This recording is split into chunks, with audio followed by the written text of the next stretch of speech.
আসসালামু আলাইকুম। ডিপ্লোমা ক্লাসরুমে সবাইকে স্বাগত জানাচ্ছি। আজকের ভিডিওতে আমরা ইঞ্জিনিয়ারিং থার্মোডায়নামিক্স এর প্রথম যে অধ্যায়টা আছে এই অধ্যায়টা নিয়ে আলোচনা করব। তো এই যে ইঞ্জিনিয়ারিং থার্মোডায়নামিক্স বা তাপগতিবিদ্যা এটা কিন্তু মেকানিক্যাল এবং পাওয়ার টেকনোলজির জন্য খুবই ইম্পর্টেন্ট। সো আজকে আমরা এই গুরুত্বপূর্ণ একটা সাবজেক্টের প্রথম অধ্যায়টা নিয়ে আলোচনা করব। আর এই প্রথম অধ্যায়টা হচ্ছে তাপগতিবিদ্যার ধারণা। অর্থাৎ এই টোটাল সাবজেক্টটাতে যে আলোচনাগুলো করা হয় সেই সম্পর্কে মোটামুটি একটা ধারণা প্রদান করা হবে এই সাবজেক্ট এই অধ্যায়টার মধ্যে, ঠিক আছে। সো আমরা তাপগতিবিদ্যার ধারণা বা প্রথম যে অধ্যায়টা আছে এই প্রথম অধ্যায়টা নিয়ে আলোচনা করব। তো এখানে যেহেতু তাপগতিবিদ্যার ধারণা বা আমাদের সাবজেক্টটার নামই যেহেতু তাপগতিবিদ্যা বা ইঞ্জিনিয়ারিং থার্মোডায়নামিক্স, তার মানে আগে আমাদের জানতে হবে যে ইঞ্জিনিয়ারিং থার্মোডায়নামিক্স আসলে কি বা এটা আসলে কাকে বলে, তাই না? সো আমাদের আগে কি জানতে হবে? আগে আমাদের জানতে হবে যে তাপগতিবিদ্যা আসলে কাকে বলে। তাপগতিবিদ্যা আসলে কাকে বলে? তো এইখানে দেখো যে তাপগতিবিদ্যা এই কথাটার মধ্যেই কিন্তু সংজ্ঞাটা একটু লুকিয়ে আছে। তো এখানে দেখো যে একটা হচ্ছে তাপ আর একটা হচ্ছে গতি, তার মানে তাপ এবং গতির সম্পর্কিত আলোচনা। তো গতি বলতে এখানে কিন্তু গতির জন্য কি অবশ্যই একটা বলের দরকার হয়, আর গতি হইলে কি অবশ্যই একটা দূরত্ব অতিক্রম করে। তার মানে এখানে কি একটা কাজ কিন্তু আছে। সো তাপ এবং কাজের মধ্যকার যে সম্পর্ক সেটাই হচ্ছে তাপগতিবিদ্যা। তার মানে আমরা বলতে পারি যে বিজ্ঞানের যে শাখায় তাপ ও কাজের মধ্যকার সম্পর্ক নিয়ে আলোচনা করা হয় সেটাই হচ্ছে তাপগতিবিদ্যা। তাহলে এখানে আলোচনা করা হয় কি নিয়ে? আলোচনা করা হয় হচ্ছে তাপ ও কাজের মধ্যকার সম্পর্ক নিয়ে। এই তাপ ও কাজের মধ্যকার সম্পর্ক নিয়ে বিজ্ঞানের যে শাখায় আলোচনা করা হয় সেটাকেই বলা হয় হচ্ছে তাপগতিবিদ্যা। তার মানে এই সাবজেক্টে তাপ ও কাজ এবং এদের মধ্যকার যে সম্পর্ক এই বিষয়গুলো নিয়েই কিন্তু আলোচনা করা হয়। তো এই তাপগতিবিদ্যার আসলে প্রয়োগ ক্ষেত্রগুলা কোনগুলা, এইটা কিন্তু খ বিভাগের প্রশ্নের মধ্যে আসে যে তাপগতিবিদ্যার প্রয়োগ ক্ষেত্রগুলা লেখো। এটা ক বিভাগেও আসতে পারে, খ বিভাগেও কিন্তু আসতে পারে। তো প্রয়োগ ক্ষেত্র অনেকগুলো আছে, তার মধ্যে যেমন একটা হচ্ছে অন্তর্দহন ও বহির্দহন ইঞ্জিন। অন্তর্দহন ও বহির্দহন ইঞ্জিন। তারপর 2 নাম্বার হচ্ছে steam power plant. Steam power plant. তারপর হচ্ছে nuclear power plant. Nuclear power plant.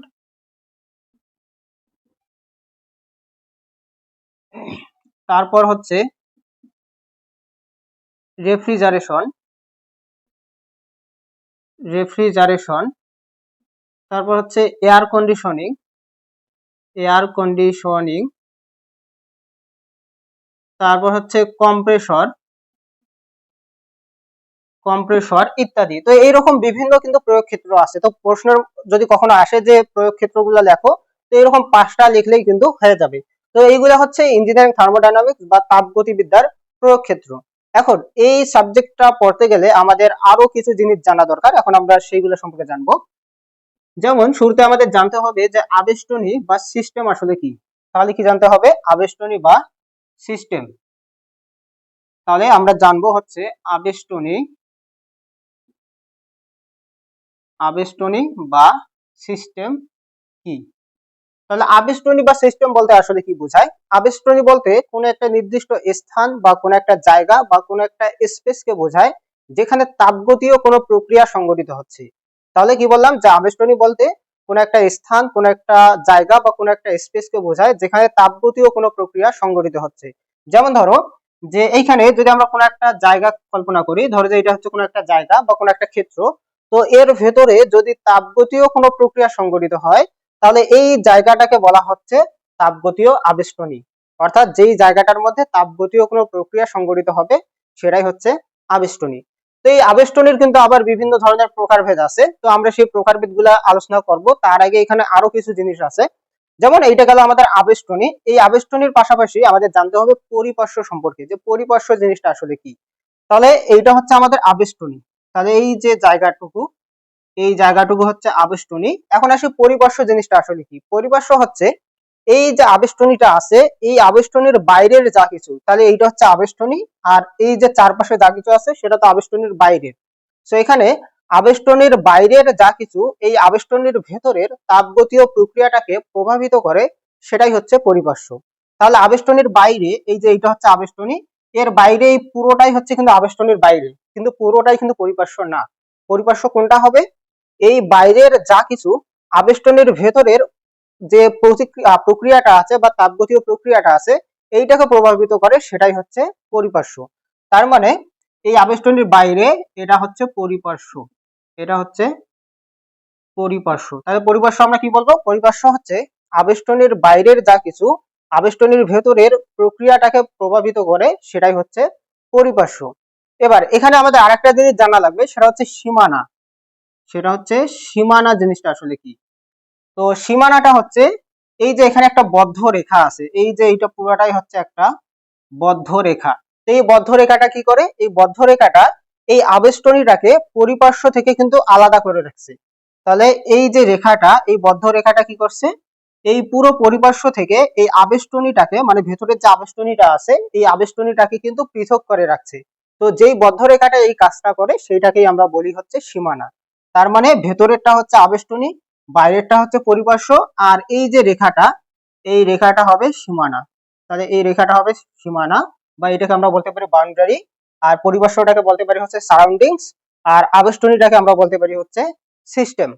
তো এখানে আসলো আবেষ্টনী, তারপর হচ্ছে পরিপার্শ্ব, তারপর হচ্ছে সীমানা। তো এটাকে যদি আমরা আর একটু ভালোভাবে দেখি তাহলে এইভাবে বলতে পারি। তো এখানে ধরো যে আমরা কোনো একটা সিলিন্ডার নিলাম, তো এটা হচ্ছে কোনো একটা সিলিন্ডার। এই সিলিন্ডারের মধ্যে এইখানে ধরো যে কোনো একটা পিস্টন লাগানো আছে, তাহলে এটা হচ্ছে সিলিন্ডারের ভেতর কোনো একটা পিস্টন।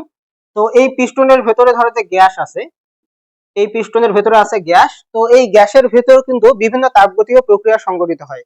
তার মানে এই যে সিলিন্ডারের ভেতরে যেটা আছে, এই সিলিন্ডারের ভেতরের এইটা হচ্ছে তাপগতীয় একটা আবেষ্টনী বা তাপগতীয় একটা সিস্টেম।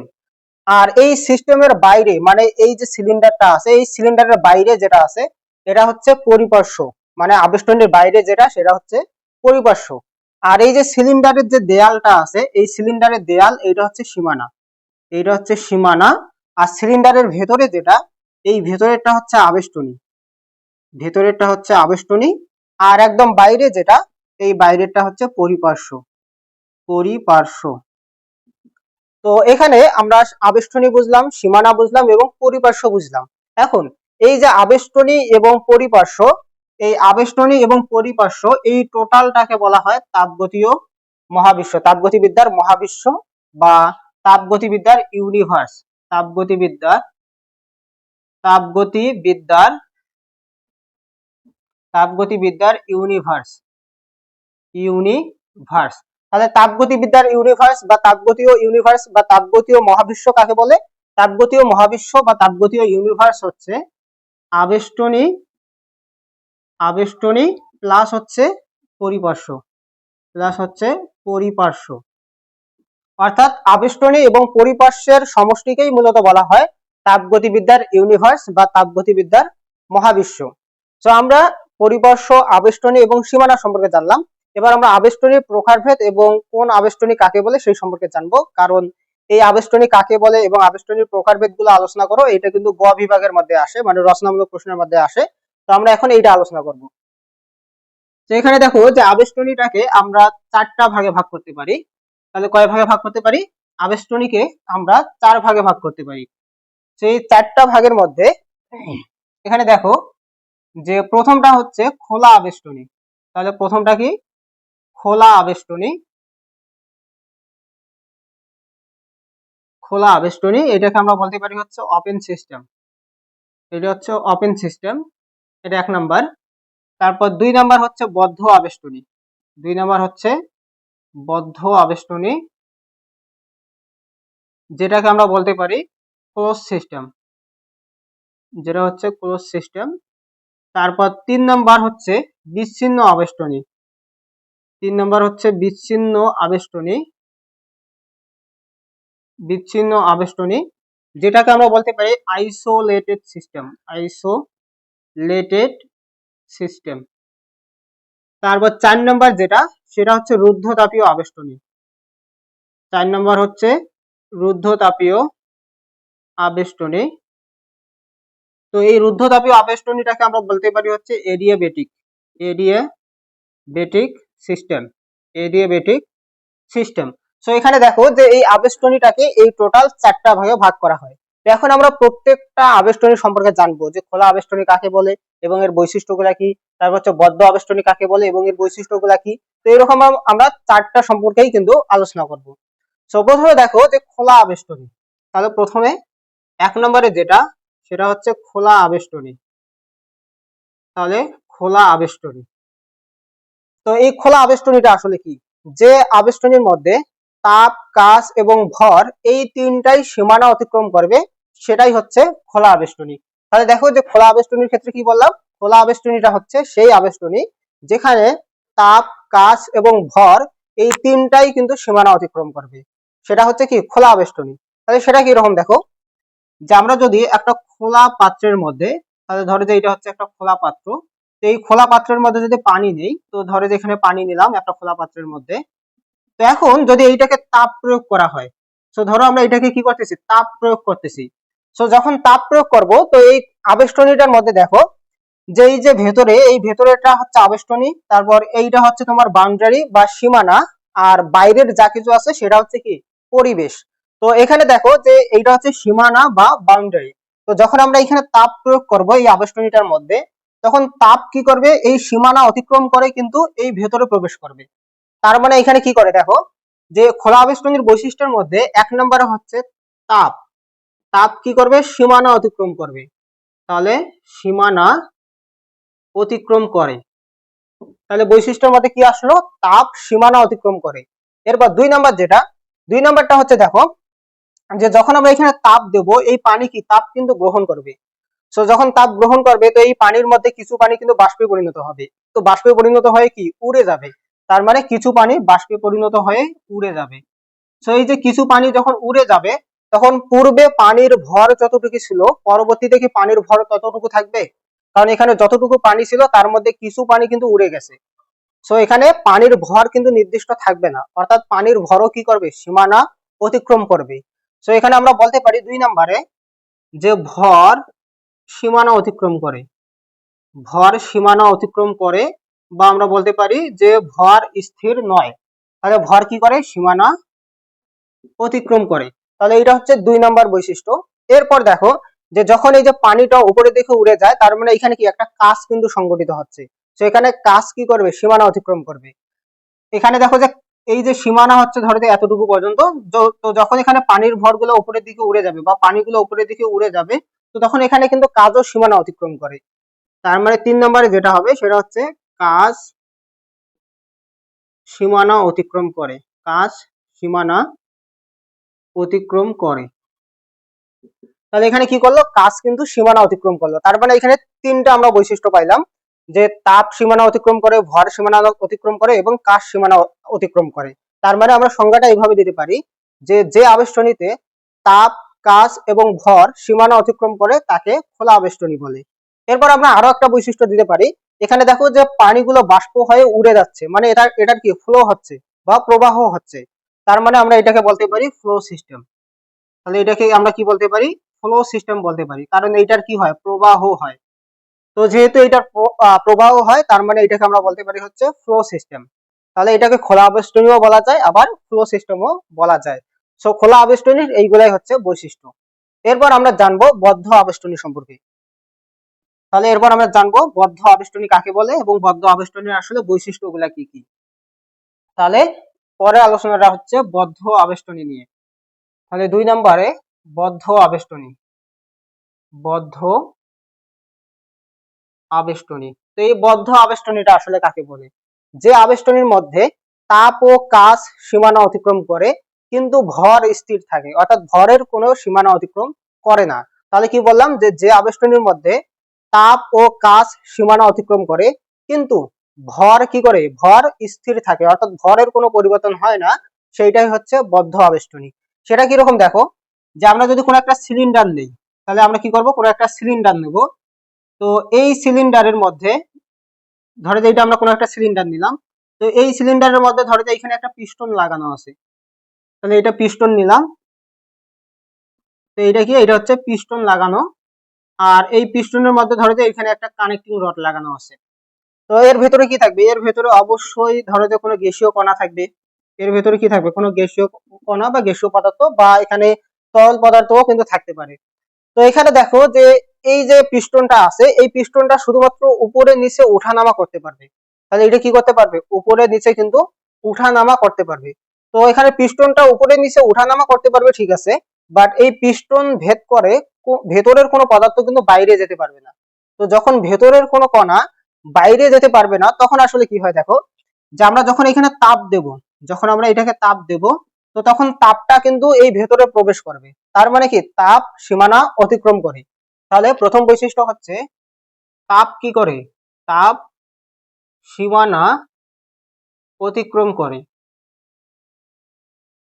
তাপ সীমানা অতিক্রম করে। তো যখন আমরা এটাকে তাপ দেব, এই তাপ দেওয়ার ফলে ভেতরের তরল পদার্থ থাক বা গ্যাসীয় পদার্থ থাক, এইগুলা কিন্তু সম্প্রসারিত হবে। তো যখন এইগুলা সম্প্রসারিত হবে, তখন এই পিস্টনটা কিন্তু ধীরে ধীরে উপরের দিকে উঠে যাবে। তাহলে পিস্টনটা কি করবে? ধীরে ধীরে উপরের দিকে উঠে যাবে। তার মানে এখানে কি, এখানে কিন্তু কাজ সংঘটিত হচ্ছে। সো আমরা এখানে বলতে পারি যে কাজ সীমানা অতিক্রম করে। কাজ সীমানা অতিক্রম করে। এটা হচ্ছে 2 নম্বর বৈশিষ্ট্য। এরপর 3 নম্বর বৈশিষ্ট্যে আসি। এখানে দেখো যে আমরা যতই তাপ দিই না কেন, আর ভেতরের তরল বা গ্যাসীয় পদার্থ যতই ছোটাছুটি করুক না কেন, এই সিলিন্ডারের ভেতর থেকে কিন্তু বাইরে বের হতে পারবে না। কারণ এখানে দেখো যে কোনো কিন্তু খোলা জায়গা নাই। কারণ পুরো সিলিন্ডারটাই হচ্ছে কি, চারদিক থেকেই বন্ধ অবস্থায় আছে। শুধু পিস্টনটা উপরে নিচে উঠতে নামতে পারে, বাট এখানে কিন্তু কোনো ফাঁকা জায়গা নাই যেখান দিয়ে ভেতরের পদার্থ বাইরে বের হতে পারে। তো যদি এই ভেতরের পদার্থ বাইরে বের না হয়, তার মানে ভেতরের পদার্থের ভর তো নির্দিষ্ট থাকতেছে, মানে ভরের তো কোনো পরিবর্তন হচ্ছে না, তাই না? তার মানে ভরটা কি থাকবে? ভরটা স্থির থাকবে। তাহলে এখানে আমরা কি বলতে পারি, যে ভরের কোনো পরিবর্তন হয় না। তাহলে ভরের কোনো পরিবর্তন পরিবর্তন হয় না। তাহলে বদ্ধ আবেষ্টনীতে কি, ভর স্থির থাকবে, অর্থাৎ ভরের কোনো পরিবর্তন হবে না। এরপর আমরা আরেকটা বৈশিষ্ট্য দিতে পারি, এইখানে ভেতরের পদার্থ যেহেতু বাইরে আসতে পারে না, তার মানে এই ভেতরের পদার্থের কিন্তু কোনো প্রবাহ ঘটবে না। তো যেহেতু প্রবাহ ঘটে না, তার মানে এটা হচ্ছে নন ফ্লো সিস্টেম। তার মানে এটাকে আমরা কি বলতে পারি? নন ফ্লো সিস্টেমও বলতে পারি। তাহলে এটা হচ্ছে নন ফ্লো সিস্টেম। তো এই হচ্ছে বদ্ধ আবেষ্টনীর বৈশিষ্ট্য এবং বদ্ধ আবেষ্টনীর সংজ্ঞা, যে আসলে বদ্ধ আবেষ্টনী বলতে আমরা কি বুঝি এবং এটা কাকে বলে এবং এর আসলে বৈশিষ্ট্যগুলো কি কি। তো আশা করি যে বদ্ধ আবেষ্টনী যেটা, এই বদ্ধ আবেষ্টনীটা ক্লিয়ার। এরপর আমরা আলোচনা করবো হচ্ছে বিচ্ছিন্ন আবেষ্টনী, অর্থাৎ বিচ্ছিন্ন আবেষ্টনীটা কাকে বলে এবং এই বিচ্ছিন্ন আবেষ্টনীর আসলে বৈশিষ্ট্যগুলো কি কি সেই সম্পর্কে আমরা জানবো।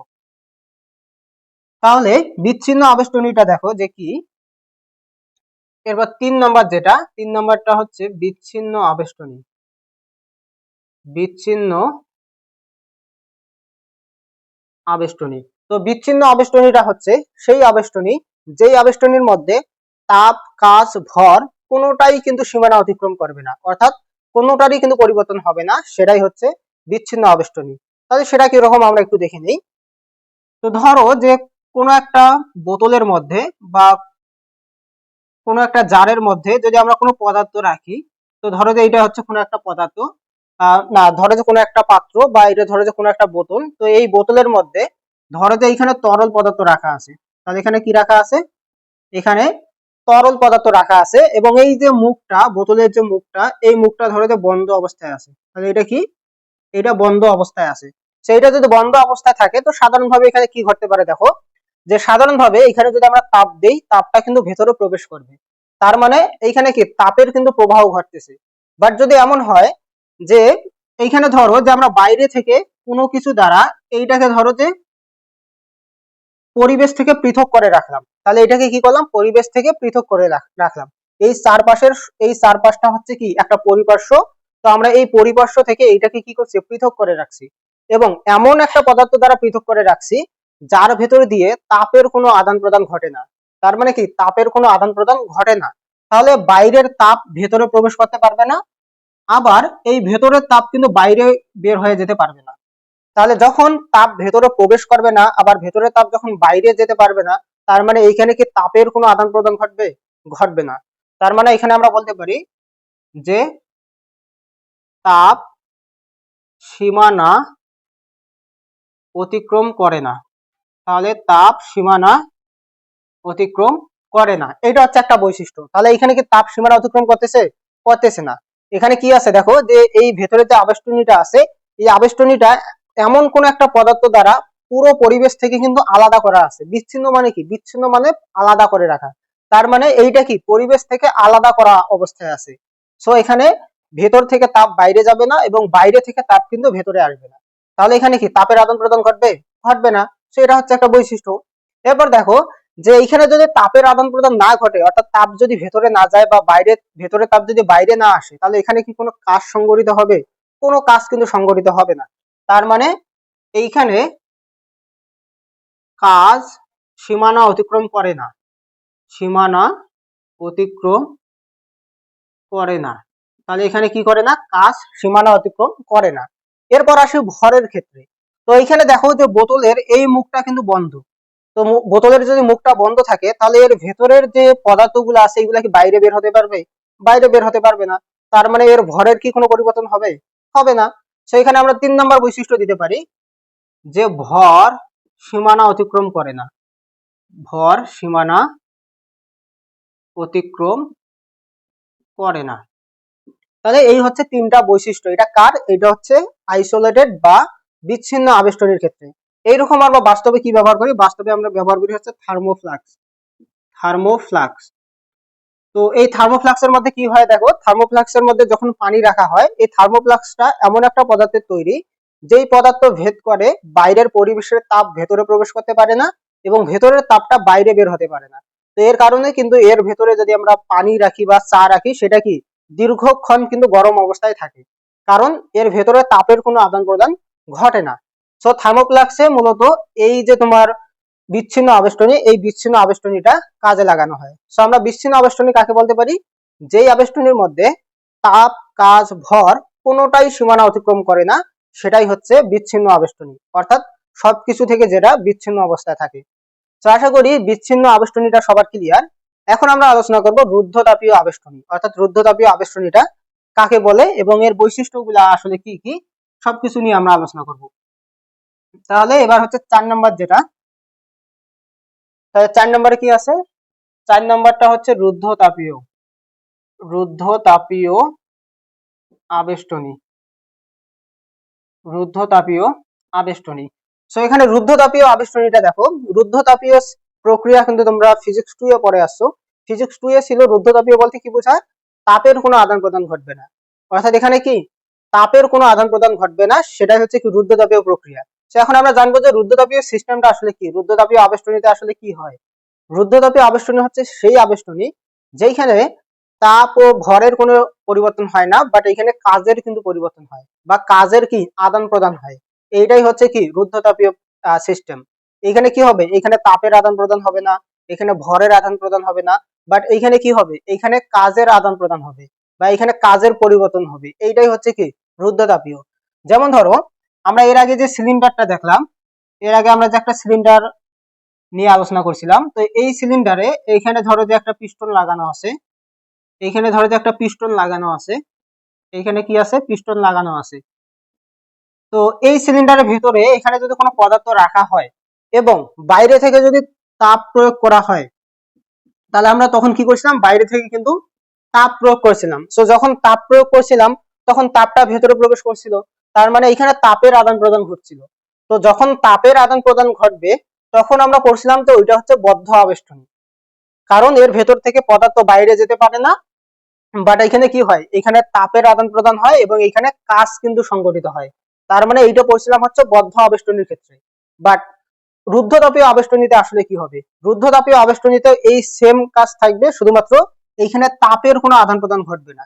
তার মানে দেখো যে যদি আমরা এখানে তাপ প্রয়োগ না করি, মানে এইখানে যদি আমরা তাপ প্রয়োগ না করি, তাহলে এই আবেষ্টনীর ভেতরে তাপের কি কোনো আদান প্রদান ঘটবে? তাপের কিন্তু কোনো আদান প্রদান ঘটবে না। তার মানে আমরা 1 নম্বর বৈশিষ্ট্য বলতে পারি যে তাপের তাপের কোনো আদান প্রদান ঘটে না, অর্থাৎ বাইরে থেকে তাপ ভেতরে প্রবেশ করবে না এবং ভেতর থেকে তাপ বাইরে কিন্তু বের হয়ে যাবে না। এটা হচ্ছে একটা বৈশিষ্ট্য। তারপর 2 নম্বর বৈশিষ্ট্য যেটা, এইখানে দেখো যে পুরো সিস্টেমটা কিন্তু বদ্ধ অবস্থায় আছে। তার মানে ভেতরের কোনো পদার্থ বাইরে যেতে পারবে না। তো ভেতরের পদার্থ যদি বাইরে যেতে না পারে, তার মানে ভরের কোনো আদান প্রদান ঘটবে না। তাহলে এখানে ভরের কি কোনো আদান প্রদান ঘটবে? ভরের কোনো আদান প্রদান ঘটে না। তাহলে ভরের কোনো আদান প্রদান কি ঘটে না।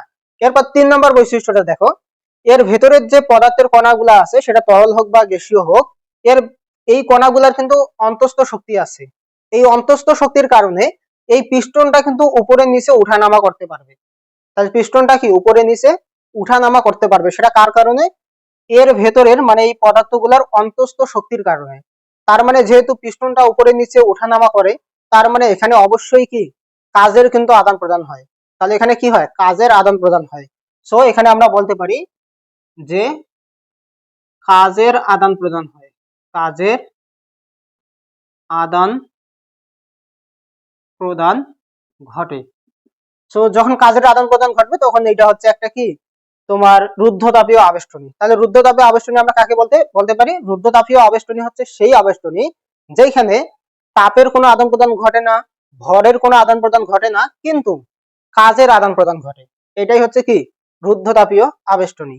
সেখানে রুদ্ধতাপীয় আবেষ্টনী, এই যে রুদ্ধতাপীয় আবেষ্টনী আর এই যে বদ্ধ আবেষ্টনী, এই দুইটার মধ্যে পার্থক্য কোনটা? পার্থক্য শুধু এক জায়গায়, বদ্ধ আবেষ্টনীর ক্ষেত্রে তাপ প্রয়োগ করা হয়, তার মানে তাপের আদান প্রদান ঘটে।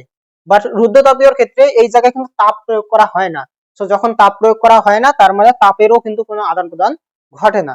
তো রুদ্ধতাপীয় এবং এই বদ্ধ আবেষ্টনী এই দুইটার মধ্যে পার্থক্য শুধু এই তোমার 1 নাম্বারটায়, যে তাপের কোনো আদান প্রদান ঘটে না, আর একটা তাপের আদান প্রদান কিন্তু ঘটে। তো এই হচ্ছে আবেষ্টনী 4 ধরনের। তো তোমাদের পরীক্ষার মধ্যে যদি আসে যে আবেষ্টনী কাকে বলে এবং এর প্রকারভেদ গুলো আলোচনা করো, যদি খ বিভাগের মধ্যে আসে তো তোমরা জাস্ট সংজ্ঞাটা দিবা, দেওয়ার পর যত প্রকার তত প্রকার লিখবা, তাহলে কিন্তু হয়ে যাবে। বাট যদি রচনামূলকের মধ্যে আসে তাহলে অবশ্যই আবেষ্টনীর সংজ্ঞা দিতে হবে, তারপর আবেষ্টনী কয় প্রকার সেটা লিখতে হবে, এরপর প্রত্যেকটা আবেষ্টনীর ব্যাখ্যা লিখতে হবে, যেরকম ভাবে এখানে লিখে দেওয়া আছে এইভাবে 4টারই কিন্তু লেখা লাগবে। এইভাবে লেখলেই কিন্তু ফুল মার্ক পাওয়া যাবে।